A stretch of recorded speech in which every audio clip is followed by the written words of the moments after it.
Hello and welcome back to HEMA Fight Breakdowns. Today we're going to be talking about this exchange, specifically how my opponent manages to bail himself out of a missed one-handed attack by utilizing a classic technique that you would see in many one-handed sources, which is the preem guard, or the one-handed first guard.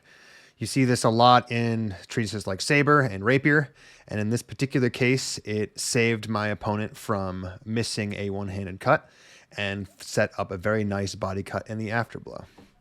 So if we watch that one more time, the situation arises when, of course, again, my opponent goes for a one-handed lunge, I parry it off to the side, and what you see here is a situation that you classically see whenever somebody misses any one-handed attack.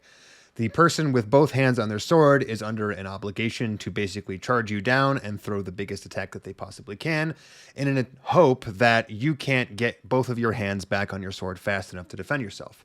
But if you utilize this guard, what you'll find is that this structure is extremely sound and actually works a lot better than most people think. You can't exactly see from the angle in the video here, but my sword actually collides with his sword right about here.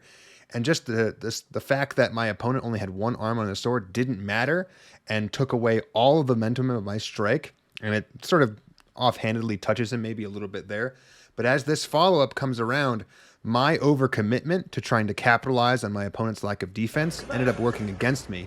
And the result is, as you can see here, my opponent gets a bit of a free strike just as I think that I'm in an advantageous position.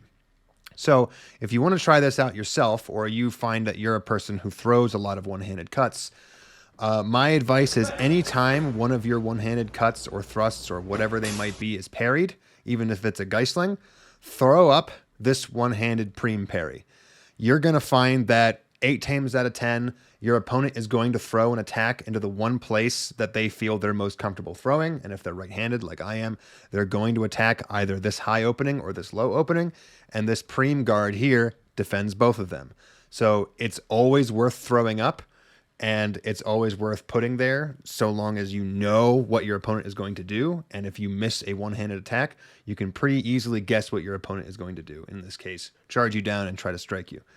So if you'd like to see your own footage featured on the channel, feel free to send an email over at HEMAFightBreakdowns@gmail.com, and I hope to see you next time.